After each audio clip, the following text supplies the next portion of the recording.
Halo, selamat datang di Kongko United TV. I'm United, we're all United. Kembali lagi gue mau update transfer ya Arnaud Taufik dan juga Adrien Rabiot. Sebelum itu gue pengen update sedikit tentang Frenkie De Jong ya, kabar dari berita Spanyol atau apa ya itu bahwa Frenkie De Jong Chelsea udah deal sama Barcelona di harga 80 juta ya. Kalau nggak salah ini cash tanpa add-on. Jadi kalau kita dealnya 75 plus 10 ya, Frenkie De Jong dealnya 80 juta ya Chelsea ya. Itu dealnya 80 juta cash.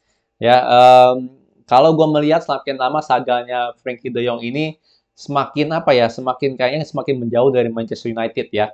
Jangan bilang karena ada Ten Hag di sini ya, ada Ten Hag dia mau lebih milih Manchester United karena gimana katanya yang gue dengar adalah hubungan De Jong sama Ten Hag itu nggak spesial-spesial amat. Dan arti bukannya dia merasa bersyukur lah gitu loh kalau oh Ten Hag gedein dia atau gimana gitu ya.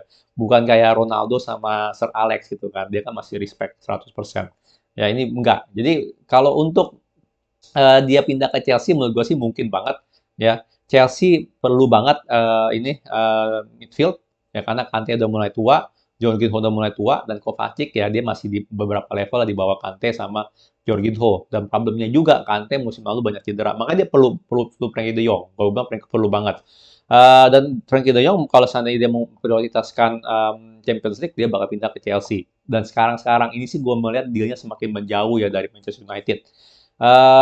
Ya mau gimana lagi ya, terlalu lama gitu deal ini juga sudah terlalu lama ya. Jangan bisa bilang salahin Ten Hag yang terlalu ngebet sama Frankie De Jong ya. Toh anyway dealnya ya sendiri ini bukannya selesai di bulan Juni, tapi di bulan Juli ya kan. Awal atau tengah Juli itu baru ngedeal. Kalau nggak salah pertengahan Juli baru ngedeal antara Murto sama Barcelona. Padahal meeting udah beberapa kali ya kan. Padahal dari bulan Juni gue udah bilang, oh ini lawak nih apa first bidnya lawak banget 60 plus 10 nggak salah waktu itu atau 60 plus 15 kan dia mintanya 85 ya kan gue bilang lawak paling banter bisa dia di 75 plus 10 dan kenyataan kejadian di bulan Juli akhirnya dia di 75 plus 10 ya jadi itulah inilah problemnya ya mereka ya kerjanya itu terlalu lambat ya.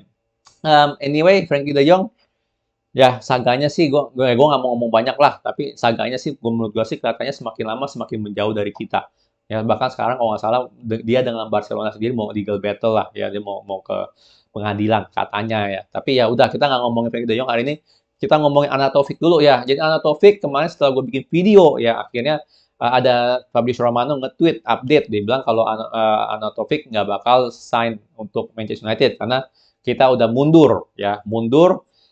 Dan yang gue ngomong kemarin benar ya jadi Bologna sok jual mahal ya kan nggak mau terima tuh di angka 8 juta kalau salah kan ya nggak mau terima dia pengen di atas 10 ya makanya sengaja dibilang not for sale ya kan nah, dia minta di angka 12 sampai 15 tapi ternyata ya kan dengan begitu banyak upaya dari fans Manchester United ya kan komplain lah gitu loh kritik gitu dengan deal Arnautovic ya kan ya karena ini ya ini ibaratnya kayak Igalo 2.0 bener kayak Cavani 2.0 bedanya kalau Cavani lebih bagus Eh, lagi-lagi gitu loh panic buying seperti ini gitu kan akhirnya nggak jadi dibeli jadi mundur lah John Murto atas deal ini. Em, Dua hal yang kita perlu yang reaksi gua atas berita ini satu ya eh, kita sebagai fans suara kita ngaruh ini penting ya.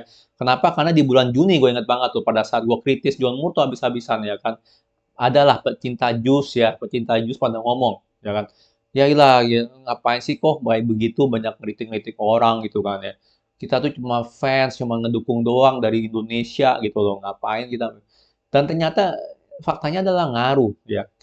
Ini kan zamannya sosial media, benar nggak? Bukan zaman dulu yang dimana nggak ada sosial media, lu cuma nonton di TV doang, ya kan? Kalau kalah lu marah-marah sendiri, ya kan? Kalau kalau menang lu senang sendiri, benar nggak? Paling yang kesel sama lu tetangga lu doang gitu berisik banget, benar nggak? Tapi zamannya sosial media, ya suara kita tuh ngaruh, ya. Lu bantu bantu bantu apa?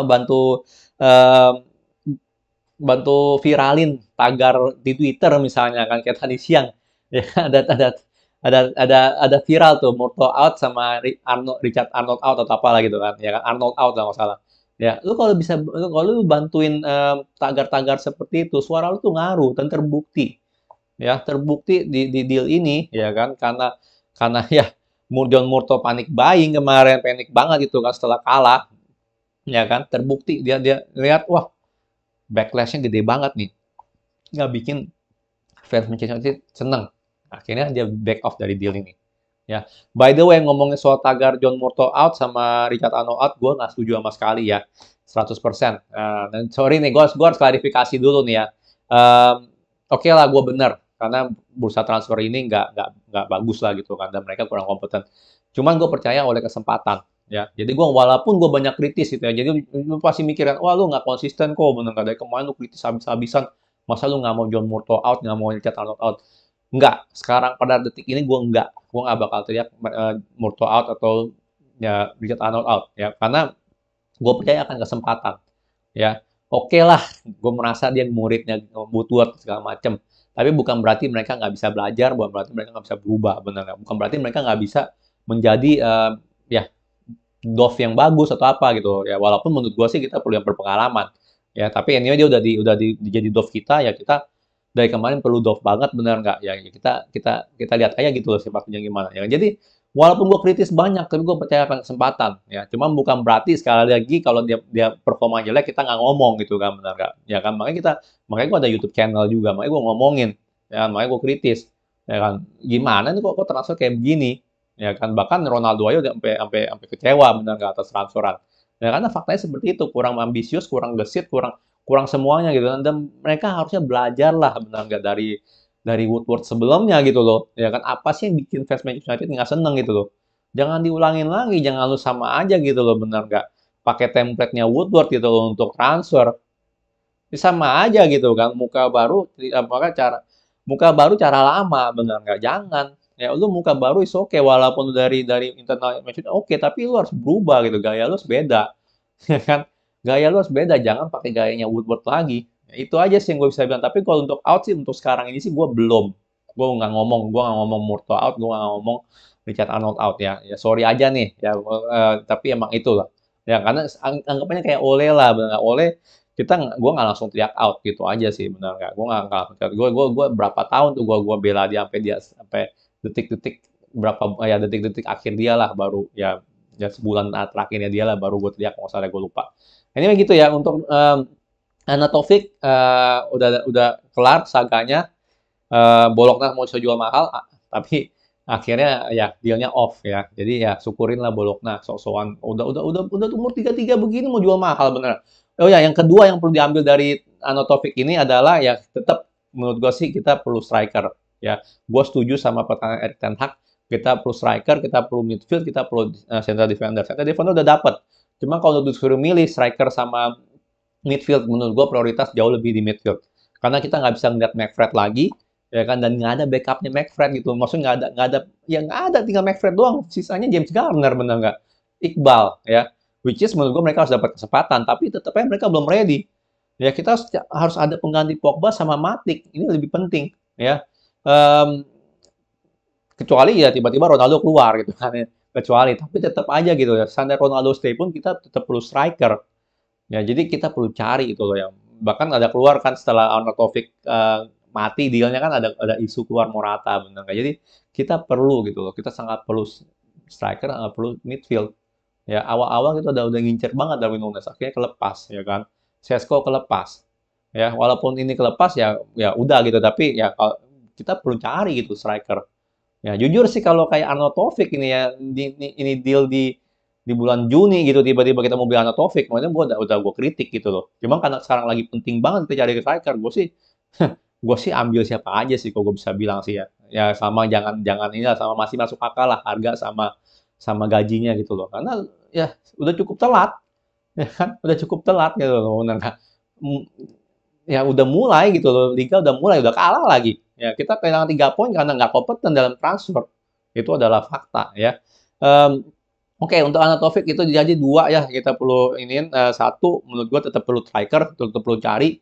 Walaupun Dilsya udah off, Taufik kita tetap perlu cari. Yang kedua adalah yaitu ya suara kita sebagai fans ngaruh gitu. Jadi jangan pernah diem aja sih kalau gue bilang. Kalau lu emang benar-benar fans, lu suka Manchester United, lu dukung Manchester United, ya lu harus suarakan gitu di sosial media.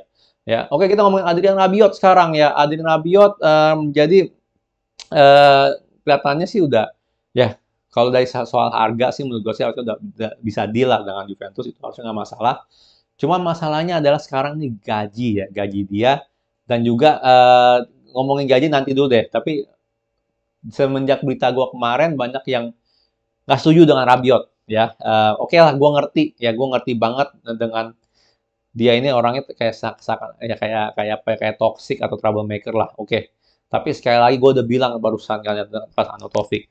Kita perlu striker, kita perlu midfield dan kita tuh urgent banget perlu mereka gitu. Perlu midfield sama striker itu urgent sekali. Ya. Ini bukan bulan Juni ya. Bukan bulan Juni. Ini udah mulai liga. Kita udah kalah ya. Kita harus cepet-cepet sign pemain. Sign pemain pun udah here we go pun itu masih 2-3 minggu kali baru dia main atau baru training sama kita. Artinya bisa satu bulan dari here we go baru main. Karena ya perlu training dulu segala macem kan, nggak langsung main, betul nggak? Jadi kita desperate banget sih, jujur aja. Kita desperate banget.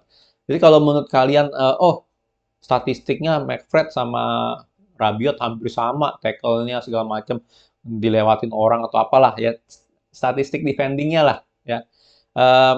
Jujur ya kalau gue ngomong ya soal Rabiot, yang gue cari dari pengganti McFred nih ya, satu passing-nya. Ya, kalau passing accuracy dia jauh lebih bagus daripada McFred. Itu penting ya. Dua, ya gue nggak pusingin sih masalah tackle atau nggak. Intelijensinya sebagai DM, seandainya ditaruh sebagai nomor 6 ya. Intelijensinya gimana? Intelijensinya gimana? Itu penting. Kenapa gue bilang penting? Ya kita lihat nih golnya kemarin, golnya si Brighton ya. Ini awal mula golnya Brighton nih ya. Jadi ini si siapa sih? Trossard ya. Jadi Trossard ngelihat ya kan. Ini si siapa nih? Gue lupa nih. Strikernya ini mau apa? Mau lari kan masuk ke dalam sini, benar nggak? Masuk ke dalam. Ya dia mau lari ke sini. Trossard lihat. Trossard passing ya. Trossard passing. Jadi sebentar mana nih? Nah, nah, jadi di sini bisa kelihatan, ya kan, bisa kelihatan tuh. Trossard udah passing ke dalam, si yang apa, yang strikernya tadi masuk ke dalam kan, lari ke dalam, dikejar oleh Lisandro Martinez. Ya, Maguire yang udah ya salah posisi, udah nge-break offside trap, jalan kaki ke belakang. Ya. Nah, di sini nih kalian bisa lihat posisi McTominay di sini, which is okay lah, which is fine karena dia mau nge-cover ini orang nih ya, ya kan. Tapi posisi Fred di sini, lo bisa lihat nih posisi Fred di sini. Kalau dia pintar dia harus ngapain? Kalau dia pintar dia harus ngapain? Dia harus cover ini orang, lari cover ini. Apa yang terjadi adalah Luke Shaw yang cover nih orang. Kalau dia cover sini, akhirnya Pascal Gross yang kanan ini kosong. Ya, kalau dia pintar mah dia langsung buru-buru lari cover ini, suruh Luke Shaw cover si Pascal Gross. Jadi intelijensinya nggak ada gitu loh nih orang. Ya, jelas-jelas dia ngelihat, oh Martinez nggak cover Maguire, benar nggak? Ya, karena kalau secara teori sih harusnya Maguire lihat bolanya ke situ, harusnya Maguire yang lari ke sana gitu loh. Benar nggak? Ya, harusnya lari ke sana gitu dan si mungkin Fred cover si ini, orang yang ini gitu loh. Benar nggak? Tapi nggak, Lisandro Martinez yang cover pantatnya Maguire karena dia lambat, ya kan? Ya gitu, Fred nggak ngapa-ngapain. Ya, hampir detik golnya sendiri itu tuh. Mana Fred? Nah, Fred di sini, ngapain dia di sini? Dan Maguire sendiri juga bingung gitu pada saat itu kan. Dia mau cover ini atau mau cover yang ini tadinya gitu sebelumnya. Ya. Nih di menit 20 nih. 21 bentar ya. Nah, tuh, ya kan dia jadi bingung. Ada tiga ya kan, tiga orang Brighton lawan Maguire sama lawan Luke Shaw. Ya mau gimana ya nggak bisa lah. Bener nggak? Lu mau ngebelah diri gitu buat jaga tiga orang? Nggak mungkin, bener nggak? Dua lawan tiga. Ya, dan ini sih gue bilang sih ini harus buru-buru dia lari cover ini biar Luxio tetap jaga Pascal Gross dan ini McTominay buru-buru juga lari ke belakang gitu sebenarnya. Ya ini yang menurut gue intelijensinya kagak ada gitu loh. Ya McFred tuh nggak ada intelijensinya seperti itu. Ya akhirnya ya udah kosong si Gross. Ini si McFred ngapain tuh? Ngapa-ngapain? Nggak ngapa-ngapain. Ya Maguire tahu sendiri lambat gitu loh. Jadi gagal gitu loh untuk cover orang. Nah, jadi ini nih, ini problemnya satu ya, problemnya kita sering banget nih kena kebobolan gaya-gaya begini. Karena McFred ini nggak punya intelijensi untuk cover ruang kosong gitu loh, nggak ada awareness-nya gitu loh. Ya pemain lawan di mana dan ruang kosong mana yang harus di cover sama dia. Ini yang problem utama. Ya bahkan untuk gol kedua pun mana gol kedua nih? Ntar ya gue cari dulu. Kayaknya gol kedua di sini nih. Eh, Ntar ya gue lupa gol kedua mana ya? Bukan ini golnya gol bunuh dirinya. Sorry ya, ini gue nggak mainin ya, karena ya gue takut kena copyright aja sih. Nah, ini dia nih gol keduanya nih ya. Nah, ini gol keduanya nih, ya. Jadi ini di menit ke... Nah, jadi kan ini serangan dari kanan nih, dia mau crossing nih, ya kan? Em, sebentar, mana nih? Mana si Fred nih? Nah, ini Fred nih. Nah, ini Fred nih. Jadi ini udah oke nih. Karena di dalam kotak penalti ini dua lawan lawan tiga nih. Jadi kita sebenarnya orangnya banyak di kotak penalti. Harusnya gol kayak gini nggak kebobolan. Ya, tapi lihat Fred nih ngapain di belakang sini. Ngapa-ngapain nih orang nih. Ya kan Dalot jagain ini kan benar gak ya? Eh, ini Luke Shaw ya kan ada Martinez sama ini. Tapi lu bisa lihat nih, ya ini Fred ya. Dia ngapa-ngapain tuh. Dia nggak melihat di belakangnya ada orang. Tuh, dia nggak melihat nih. Dia nggak nge-track ini orang nih. Ya, lu bisa bayangin ini berapa orang nih di dalam dalam kotak penalti kita. Ya, Fred satu orang ini nggak bisa aware gitu loh. Ada orang di belakang dia. Dan kalau lu mainin video klip gol keduanya lawan Brighton kemarin, itu ada si McTominay kasih tahu loh Fred loh sebelum ini. Itu ada orang di belakang, dia kayak nunjuk gitu. Tapi Fred nggak mungkin nggak dengar atau apa ya, tapi awarenessnya sangat kosong gitu. Bukan ini ngeliat dulu, oh ada siapa nih, ya kan? Karena kan kalau dalam kayak begini bisa aja dia nggak cross yang jauh benar nggak? Kalau dalam segini ya bola muntah gitu. Dia harusnya bisa ngelihat nih orang, bisa ngeliat pas Hargos di jauh gini di apa di far post. Ya, jadi oke, jadi sekali lagi yang ngomongin ke Adrian Rabiot ya, gue gini, sekali lagi gue nggak ngerit dia top, gue nggak ngerit dia jelek gitu aja, gue ngeliat dia ya oke lah gitu aja sih. Ya, yang pasti dia bisa, dia harusnya jauh, ya dia harusnya bisa gitu gantiin McFred. Ya, karena yang gue lihat bukannya seberapa jago dia nekel, seberapa jago dia one to one ya, nggak seperti itu. Yang paling penting adalah satu passing akurasi karena kita susah banget dengan McFred untuk distribusi bola ya kan itu satu. Yang kedua adalah itu intelijensinya sama positioning cara ngebaca playnya tuh gimana gitu. Dia bisa lebih pintar nggak dari McFred itu aja dan harusnya sih bisa lebih pintar ya. Itu aja deh, gue mau lihat dua itu ya. Jadi gue ngomong begini bukannya gue wah Rabiot nih harus banget nih. Enggak gitu loh ya. Kalau Rabiot, sekali lagi Rabiot, Arnautovic ya, kalau kita rumornya di bulan Juni, gue pasti bilang enggak banget men, bener enggak dari De Jong jatuhnya ke si Rabiot bener ya kan? Nah, bener enggak? Dari Darwin Nunes jatuhnya ke Arnautovic, jelas enggak banget, tapi ini udah mulai musim ya kan? Ya, dan ini orang ya, ya ini bahasa Glazer yang kagak ngerti gitu loh bener. Pentingnya transfer cepet gitu loh. Ya kalau kita transfer cepet musim udah ready semua pemain-pemain baru kita. Ten Hag nggak dikasih pemain-pemain lama doang gitu loh. Ya, itu satu. Jadi kalau untuk raguin Rabiot mirip-mirip McFred atau Fellaini atau apa ya gue bilang sih dia harusnya bisa ya karena dari passing akurasi udah lebih bagus sama ya itu intelijensinya harusnya dia lebih jalan ketimbang ketimbang McFred ya minimal di di France lah gue nonton itu dia nggak intelijensinya nggak jelek-jelek amat. Walaupun masih kalah kelas sama Kante ya, jauh lah. Ya, Kante world class dia mah masih oke-oke aja lah. Ya. Nah yang kedua nih yang gue masalahin ya, ini gaji dia minta mahal. Ya dia minta lebih dari 10 juta per season. Ya. Em, lagi-lagi kita kita ya inilah kenapa Manchester United keluarin duit banyak tapi hasilnya nol ya. Panik buying seperti ini nih yang bikin kita ya bocor duit ya kan gue nggak setuju dia dapat 10 juta per tahun lebih loh more than 10 million di belakang gue nggak setuju ya 10 juta itu berarti dia di angka 190 juta 150 ribu per minggu mahalan untuk Rabiot kemahalan kalau gue lihat dia harusnya di bawah 150 gitu loh 120 kali mungkin 120 kali ya ya mungkin masih 120 lah kalau gue bilang ya maksimal 150 gitu kalau 150 sih kemahalan untuk Rabiot ya. Jadi itu nah ini makanya kalau gue sih ngedengar ini sih gue semoga aja John Murtoh nggak terima langsung. Gue tahu dia lagi kebakaran jenggot gitu kan, tapi tetap aja gitu untuk seorang Rabiot lo bayar ke 200K seminggu is overpriced. 150 aja udah overpriced gue bilang harus dibawa. Ya 120 menurut gue masih layak untuk Rabiot. Ya dia udah mulai tua juga. Ngapain kita paksain? Bener nggak? Ngapain? Kita desperate tapi harus lebih pinter ya makanya nih semoga aja lah ya semoga aja kita nggak deal dia di harga gajinya nggak harga gitu lumayan 10 juta per musim ya artinya berapa ya dia bisa kalau seandainya kontraknya 4 tahun berarti Ya, kita bayar sekitar 50 sampai 60 juta untuk dia dalam semua kontrak ya terlepas di luar dari bonus. Ya, kemahalan. Makanya hal-hal seperti inilah yang banyak orang nggak ngerti gitu loh ya. Ya apalagi ya tukang jus nggak ngerti. Bilang kita udah keluar duit banyak, tapi hasilnya nol ya karena seperti ini. Glazer nomor satu permasalahan dan kedua manajemen yang nggak kompeten gitu loh. Akhirnya kita lihatlah Rabiot gimana ya ke depan ya hasil saganya seperti apa ya. Gue sih tetap feeling gue sih kita tetap beli gitu loh ya Rabiot ya kan. Tapi ya semoga aja lah gajinya nggak terlalu keterlaluan lah. Kalau 10 juta semusim sih gue bilang sih itu keterlaluan untuk seorang Rabiot nggak banget. Kalau kita beli dia dari PSG gitu sebelumnya itu ya itu mungkin masuk akal kali dia lagi peak-peaknya benar nggak? Tapi dia di Juve juga gue bilang sih ya rada flop gitu loh. Sorry aja rada flop. Jadi untuk di atas 10 juta sih gue bilang sih nggak banget ya Rabiot ya. Oke, gue mau udahin dulu ya.